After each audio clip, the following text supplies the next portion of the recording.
Estão a ver aquela estrutura ali? Aquilo é a fronteira entre a Suíça, a França e a Alemanha. Ali é a França e ali é a Alemanha. E na época da União Europeia, enquanto seja bom ter as fronteiras abertas para ir viajar ou passear, em 1940 as coisas não eram bem assim.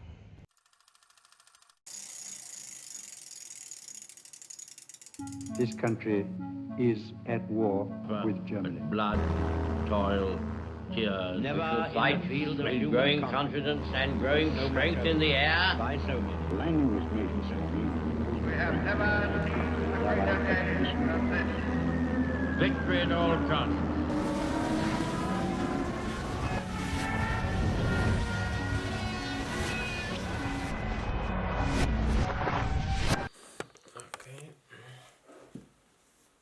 A primeira coisa que tem a entender sobre os suíços é que eles gostam de ser neutros. Este país não gosta de conflitos e não escolhe lados. O que é muito estranho, porque eles até são muito bons a lutar. Os outros países europeus costumavam contratar mercenários suíços para irem lutar nas suas guerras. Mas eles não lutam no seu próprio país e não escolhem lados. E em parte é porque perderam várias guerras de expansão e decidiram que era melhor ficar quietos, mas provavelmente também é porque quando a Europa estava cheia de grandes impérios, as principais potências europeias decidiram que era melhor ter um pequeno país montanhoso que ficasse entre os principais rivais e que servisse como um género de amortecedor. E a Suíça era perfeito para isso. Mas o resultado foi que hoje em dia a Suíça não escolhe lados. Não manda as suas tropas para lutar em guerras e raramente se junta a alianças. Não fazem parte da União Europeia, não fazem parte da NATO e só se juntaram à ONU em 2002, uma década depois da Coreia do Norte. E os outros países que se juntaram depois da Suíça não existiam em 2002. A Suíça é muito séria quanto à sua neutralidade. Sem conflitos, sem alianças, deixem-nos em paz. Enquanto estamos neste sítio, entre grandes impérios a tentar conquistar toda a Europa, ficar neutro pode ser muito benéfico para a nossa economia e o nosso país. Mas também significa que ser neutro é muito complicado. Mas os suíços conseguiram, usando as suas montanhas, engenharia excepcional, um compromisso obsessivo e uma boa dose de explosivos, os suíços conseguiram manter impérios fora do seu território. Mesmo quando a Europa se estava a desfazer. Então, tu és a Suíça em 1940 e tens ao norte a Alemanha nazi, a Itália fascista ao sul e estás cada vez a ser mais engolida por todos os países na esfera de influência dessas grandes potências. Estás cercada e Hitler está a ganhar por todo lado. Mas tu és a Suíça, por isso dizes, não nos invadam, não vamos lutar, não vamos escolher lados, só vamos continuar a fazer negócios com quem quiser fazer negócios connosco e não vamos escolher lados e não. Não era assim que a Europa funcionava em 1940. Não podíamos simplesmente ficar de fora. Mas os suíços estavam determinados a ficar. Mas o facto é que, mesmo com este compromisso de ser neutro e não escolher lados, fazia com que a probabilidade de ser invadida pelo Terceiro Reich fosse muito alta. Hitler até já tinha um plano bem delineado com a Itália sobre como invadir a Suíça, chamado Tannenbaum. Então a Suíça começou a idealizar um plano que iria manter os seus vizinhos afastados das suas fronteiras. E é um plano que mostra bem o caráter dos suíços, e que iria servir para os manter afastados da Segunda Guerra Mundial, bem como de futuros conflitos. E é um plano que ainda podemos observar hoje em dia, e foi dividido em 3 fases. Fase 1. Bombardear as tuas fronteiras. A primeira coisa que fizeram foi olhar bem para as suas fronteiras e ver quais eram os pontos estratégicos que ligavam a outros países. E escolheram locais-chave à volta do seu país que dariam a um exército invasor capacidade de entrar dentro do seu território, como túneis, estradas e pontes. E depois encheram-nos de explosivos.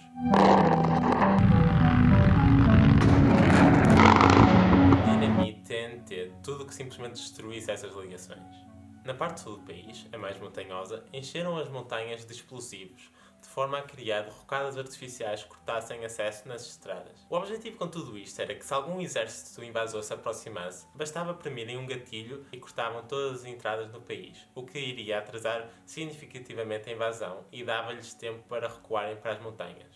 Com as fronteiras asseguradas e as armadilhas feitas, era a altura de passar à segunda fase do plano, usar as montanhas. Façam zoom na parte sul da Suíça e vão descobrir outra coisa que o país tem muito: montanhas.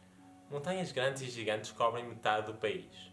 Outra coisa que os suíços têm é uma capacidade incrível de fazer buracos nessas montanhas.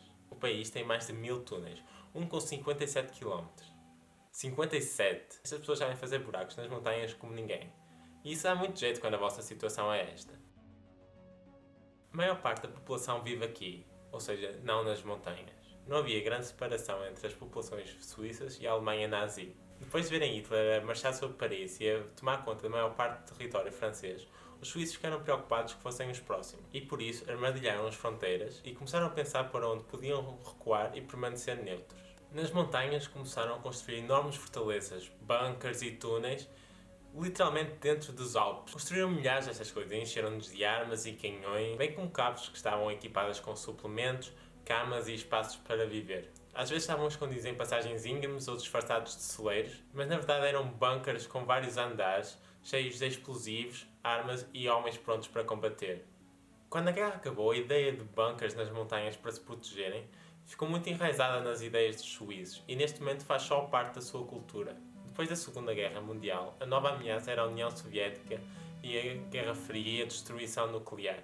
Os bunkers eram agora transformados em casas, apartamentos e hospitais, e todas as infraestruturas públicas tinham um bunker por baixo. Em 1960, a Suíça já tinha bunkers suficientes para albergar toda a população, algo que nunca nenhum outro país fizera.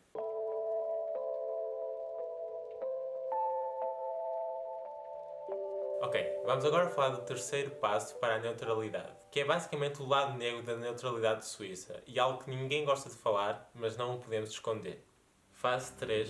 Trabalhar com pessoas más.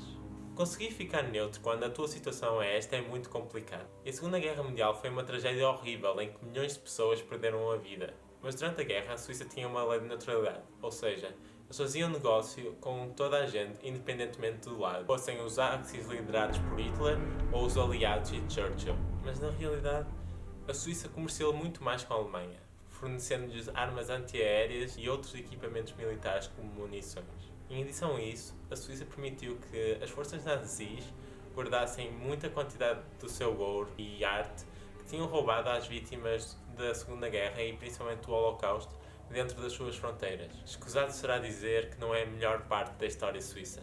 Defensores desta política vão argumentar que a Suíça estava a fazer tudo o que fosse preciso para permanecer neutro. E tais como armadilhar as suas fronteiras ou construir bunkers nas montanhas, fazer negócios com Hitler era uma forma de proteger a sua independência e afastar as ideias de invasão. Neutralidade não significa dar as mãos. Neutralidade para os suíços significa dissuadir e defender. Há um ditado militar suíço que diz que para ter paz é preciso ter canhões. E esse ditado basicamente resume isto tudo. Além de armas e canhões, utilizavam todas as regras e leis que podiam para permanecer neutros. E funcionou.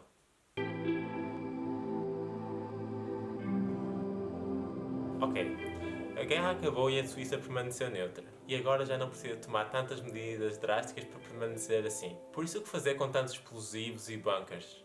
Segundo o Exército, desde 2014, todos os explosivos em estradas, túneis e montanhas e pontes foram desmantelados.